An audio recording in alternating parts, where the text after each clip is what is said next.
everyone. Welcome once again to Dr. Shruti's channel, a channel to help you stay healthy and stay happy. For those of you who are new to this channel, let me introduce myself. I'm Dr. Shruti, a qualified medical practitioner, a gynecologist by profession, and this channel is all about health, diet, fitness, and much more. This episode is second in the series of Chit Chat on Chai with Dr. Shruti. And here's my cup of chai or tea, which I'm going to share with all of you. Well, this series is all about the heart-to-heart talk between my subscribers and myself, where I'm going to answer all of your questions.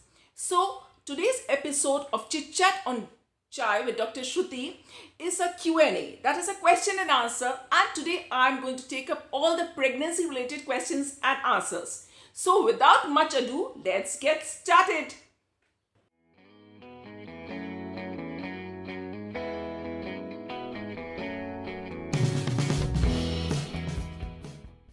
Here's our first question, which is from Namita from Delhi. She writes, Madam, I've been married for the past 1.5 years and everything is going on well between my husband and myself. I just wanted to make sure that soon we are planning a baby. So, are there any recommendations for the investigations in the preconceptional period? That is, do myself and my husband need to undertake any investigations while we are planning the baby very soon?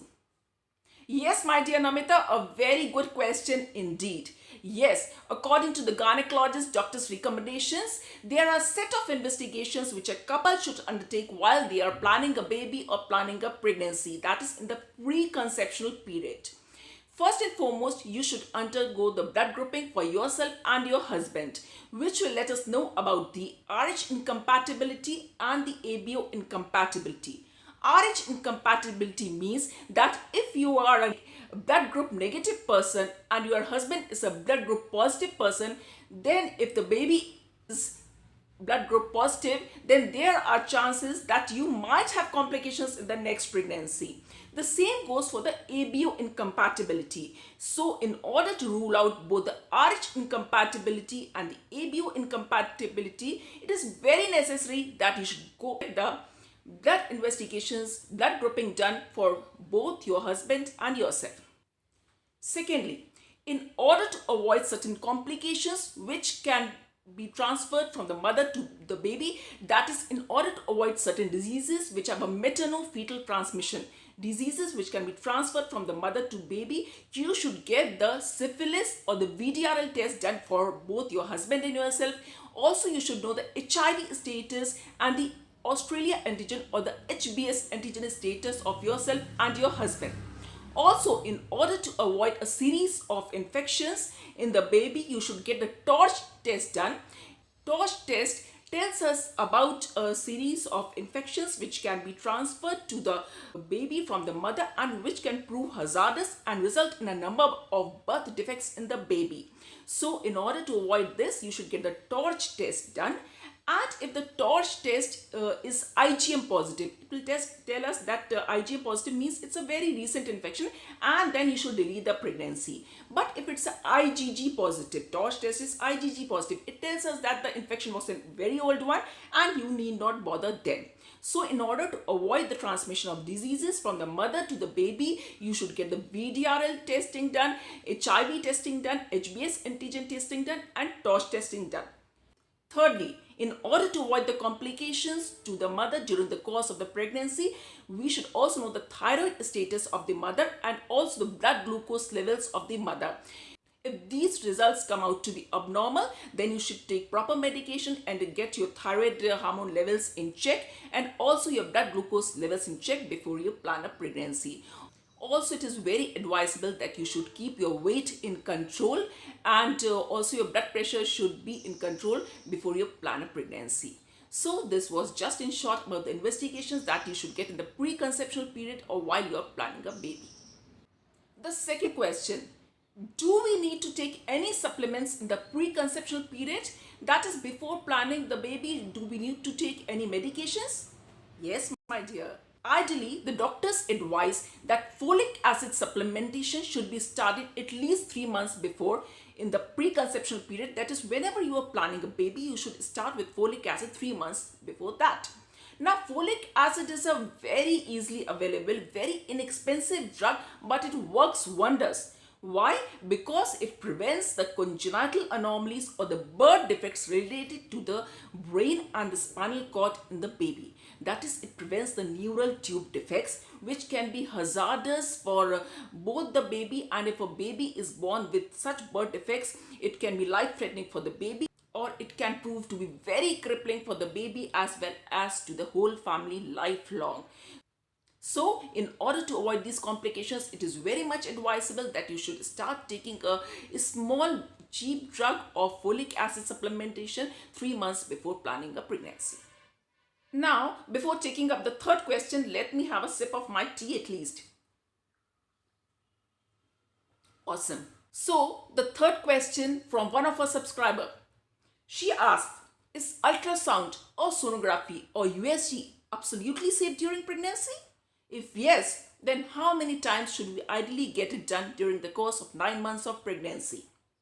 A very good question indeed. Yes, nowadays there are a number of myths related to the ultrasound. Let me tell all my subscribers that X-ray is contraindicated during pregnancy, but ultrasound or sonography or USG is a very useful tool in modern medicine, which helps the doctor to know about the details of the fetus or the baby while it is inside the mother's uterus during the course of 9 months of pregnancy. Like, we can come to know about the fetal status, the fetal condition, the fetal weight, the fetal age, and other parameters as well. Now, the second question, how many times should ideally the sonography be done? Ideally, you should undergo at least 3 sonographies during the course of 9 months of pregnancy. The first sonography should be done in the first trimester, that is in the first 3 months of pregnancy, or ideally it should be done around 5 to 6 weeks as soon as the pregnancy is diagnosed. Now, this early sonography will help us in knowing about the gestational dating, that is the age of the fetus and also the location of the fetus, whether it is inside the uterus or it is outside the uterus. That is ectopic pregnancy, which can be life-threatening.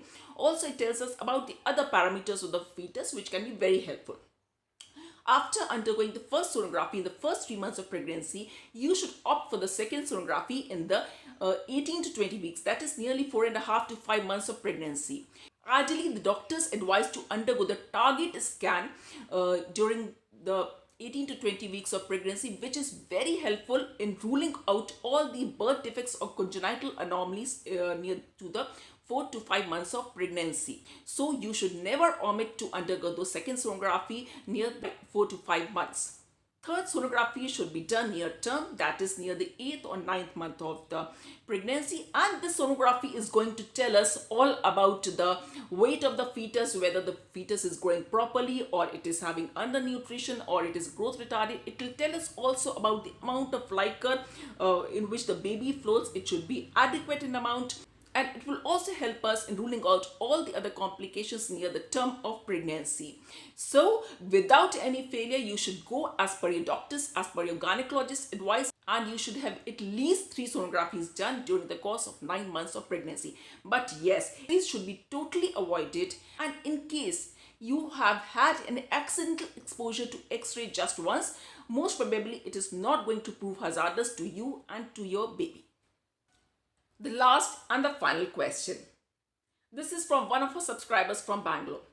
She writes that, Doctor, I have been married for the past 6 years and I have a baby girl who was born 4 years back through a cesarean section, that is a LSGS delivery.